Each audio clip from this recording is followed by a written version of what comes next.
Experience the future of packaging and processing up close and in action. Explore groundbreaking innovations, engage with hands-on solutions, and connect with the experts transforming the industry. See how these advancements can revolutionize your products, production lines, and business. It all starts here. Don't miss out. Register today at packexpolasvegas.com/unpackedpod.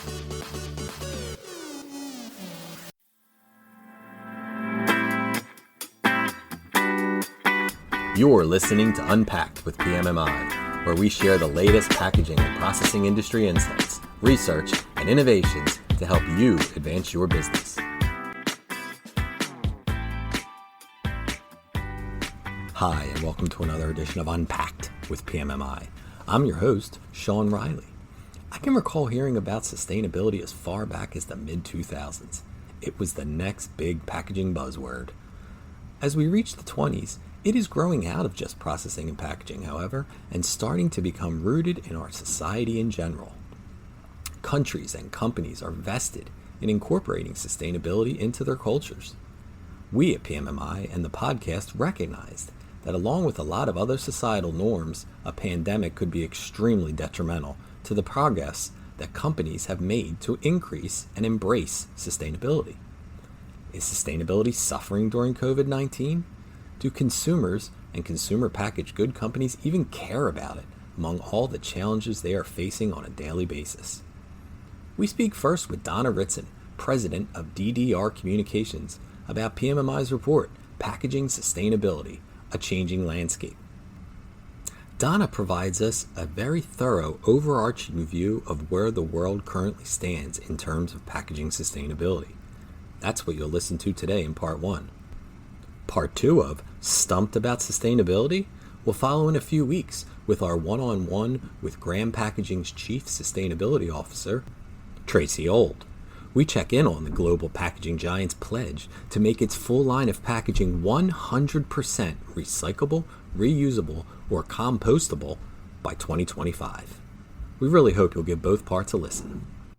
And with that, welcome back to the podcast, Donna. Thanks, Sean. It's great to be back with you again. So we continue to see so much news about sustainability and how it's going to kind of look or survive the pandemic, with so many things being single use. Obviously, you wear gloves once, throw them out, or disposable masks. What's happening with packaging sustainability in the middle of the COVID-19? Well, that's a really good question. And this report came out in March, so it was sort of pre-COVID pandemic.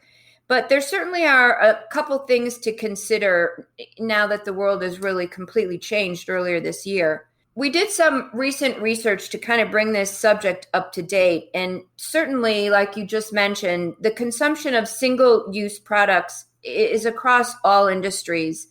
And it's really because we as consumers are focusing more on safety and hygiene, of course. However, there's been a recent NYU Stern Center statement that says purchasing sustainable products is a trend with staying power. And I think that that's one of the big takeaways we want to learn from this is even though there's a market shakeup with COVID, it's unlikely that sustainability will just fade away entirely as a consumer concern. And we looked at another report by Accenture. They talked about 45% of consumers are making more sustainable choices when they're shopping now and will likely continue to do so in the future. And how quickly that behavior returns, we obviously don't know that, but certainly consumers are returning to some of their pre-pandemic purchasing choices. Consumers are also returning to health-conscious trends.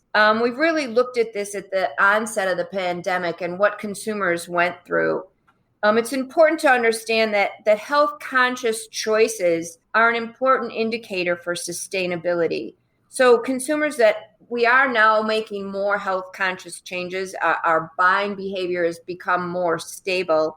we'll be able to see more sustainable options in the future. Now that's interesting, Donna, because I would think that the health conscious kind of went by the wayside with the COVID and everybody being home, where they were not necessarily making the most healthy choices in terms of the foods they were eating and stuff like that, at least speaking for myself. And I know it's going on in my house that there's a lot of things that are being eaten that we probably weren't eating when we weren't home all the time. So that is interesting and good to know that consumers are now returning to more health conscious trends. The opening statement of the report says that the packaging sustainability has moved beyond a trend, and it's a global shift. So how's this concept impacting brand manufacturers? Well, that's, again, you've got some really good questions here, Sean. Manufacturers, they're fundamentally rethinking their approach to packaging now through a lens of sustainability. And this isn't a new trend, but it's certainly something now, even as we put in the report, it's a shift globally. This is really happening around the globe. So the approach to sustainability, it's really being seen as a deep culture shift, more than just a passing trend. This is something that we'll see continue. And we spoke to 40 brand manufacturers. That's the voice of this report, along with some of the OEMs and material suppliers and industry experts as well. They shared their goals about sustainability. So we can look at 5 things that brand manufacturers are looking at for their packaging.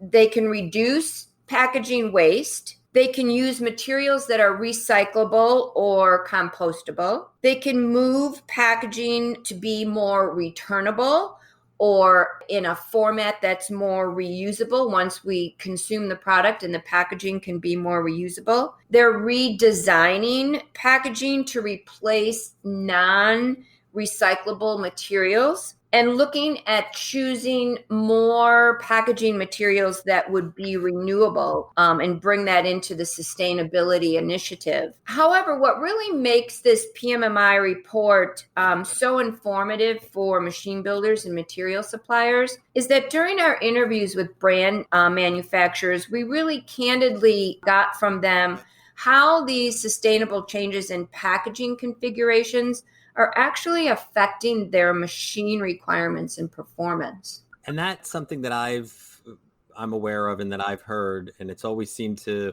have been the machinery OEM, especially for our PMMI listeners, that their role in sustainability was always early on when it first became sort of a buzzword. It was, how is this going to affect us? We make machines at the end. So I guess how specifically is the performance being affected as brand manufacturers are now pursuing this, circular economy?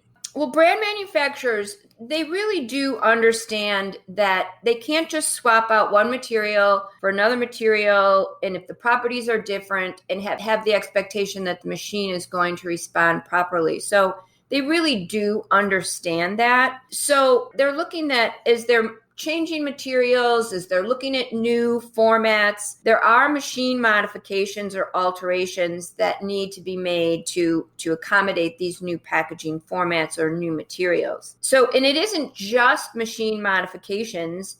We heard that approximately 1 in 4 of the CPGs that we interviewed are actually making new machine purchases to accommodate these sustainable packaging formats as well. And if we look at an example here, we know there's a phenomena with SKU proliferation, and really what that means to the packaging lines are they're no longer just dedicated to a single product. Lines are running lots of products, lots of different formats and materials. So manufacturers are really looking for these machine changes to accommodate these shorter runs or machine additions to make their manufacturing more flexible. So when they're making these changes and these additions, they really are asking for that collaboration with their machine builder, their material suppliers, their internal engineers, really to be involved in this process, helping make suggestions, offering insight to what they've learned and how these changes could potentially impact their productivity. So in some instances, manufacturers making these alterations. Rather than looking at a new purchase in general, they would rather make some modifications on their existing equipment. Some of the areas that we heard about where some of these changes are being looked at, some of the performance parameters might not meet with what they had prior, are thermoforming is one area, the capping area, the sealing, filling, labeling areas as materials change are all being affected. And overall, really, the line speed is what they're most important about. And in some instances, that's being affected too. Interesting. Now, are there similar needs in terms of secondary packaging?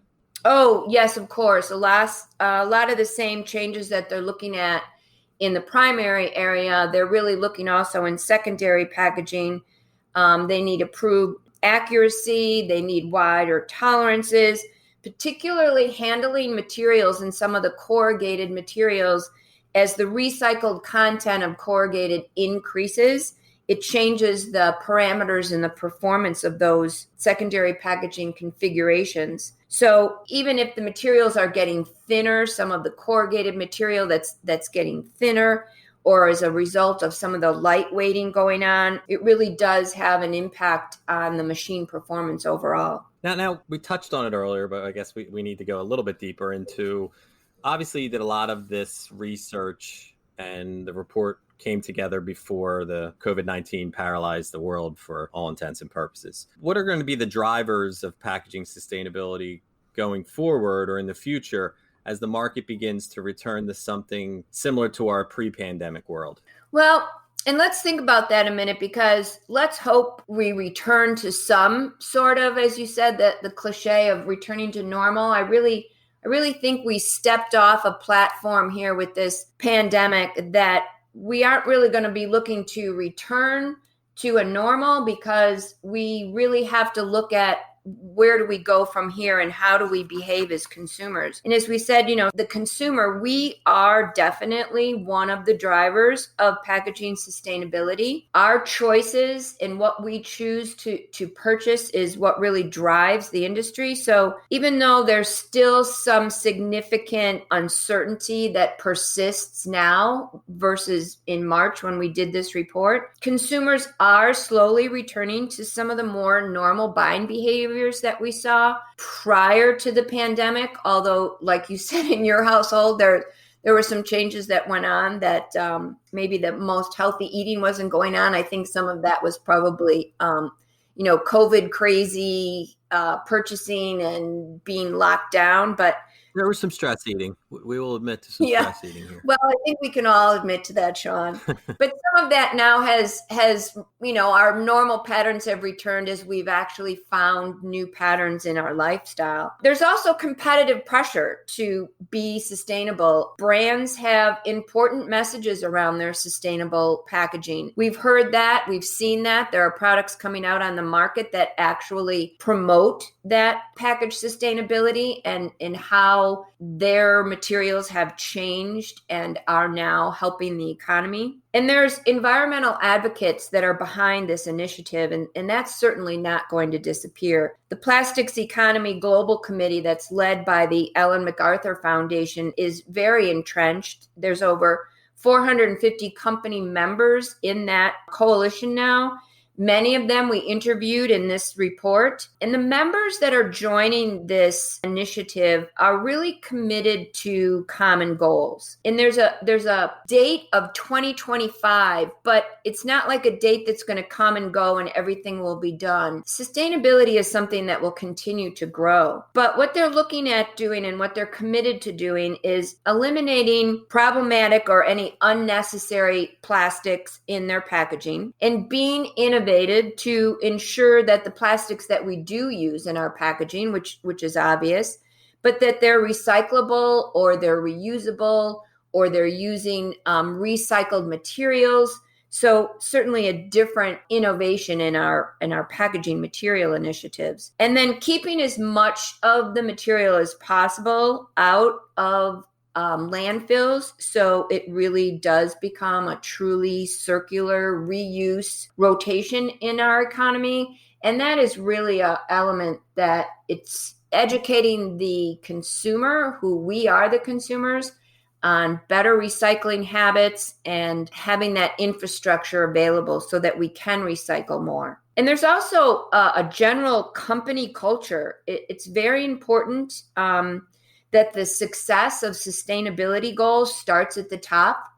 If management is not really on board with this, then it's going to be difficult for companies to achieve those sustainable goals and maintain that sustainable message. And really, there is, at the end of the day, our manufacturers, as we are as consumers, we're driven by a sense of responsibility and pride that really encourages us to be good stewards of this planet and pursue and purchase sustainable products that really do move us all further towards a more circular economy. Okay, perfect. So we're 15 minutes in to talking about obviously what is a very robust report and robust information that we could probably spend tons more time on. But give me, 3-4 key takeaways of the new PMI report on packaging sustainability that you would point to kind of get people that, these are the most important things, but we'll also maybe should look at the report as well. Yes, it's really true. I think what's interesting is, we do a lot of PMMI reports and we talk to the brand manufacturers frequently. And I think this is the first time that we really heard that brand manufacturers are proactively seeking out and working to understand problems with their machine builders, with their material suppliers, with the other parties involved that need to look at the materials and machine performance. So some of the key takeaways are really looking at being receptive to assist and guide these brand manufacturing companies. They really want to investigate. So if you're a machine builder or you're a material supplier, you really want to get involved early. Ask the right questions. I won't elaborate on what those questions are. They are fully covered in the report, but really to find out what is the problem that the CPGs are having as they move forward on their sustainable goals. And they're really looking at the industry as a whole to be innovative. Flexible packaging is key for many areas right now, not just sustainability, but it really is key in this point to accommodate some of the inconsistencies in the materials that come out as different levels of recycled content or recycled materials are used to really help facilitate the efficiency of these changeovers and efficiency of the changes that are occurring in packaging formats today.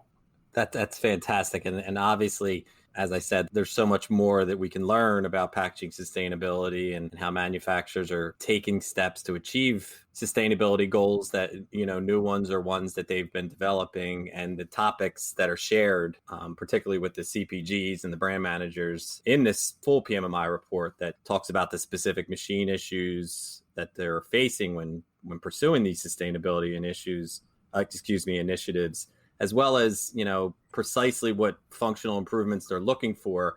Those are all the things that this study that you put together really put out there for people that should invest time in reading this. So we encourage our listeners to download, the executive summary or the full report of Packaging Sustainability, A Changing Landscape at pmmi.org/research. So with that, I again, thank you so much for your time, Donna, and for coming on with us again. I'm sure we'll have you many more times talking about your reports, but we really appreciate you taking time out of the day to kind of give us an overview of how this sustainability was affected by COVID and how it's affecting packaging in general. Thank you so much, Sean. I really appreciated being part of it, and it was fun to get back to the Riley Ritson podcast. Yeah, we are absolutely back in business. Please rate, review, and subscribe. To do that, go to the iTunes podcast or Spotify app on your phone and search for UnPACKed with PMMI.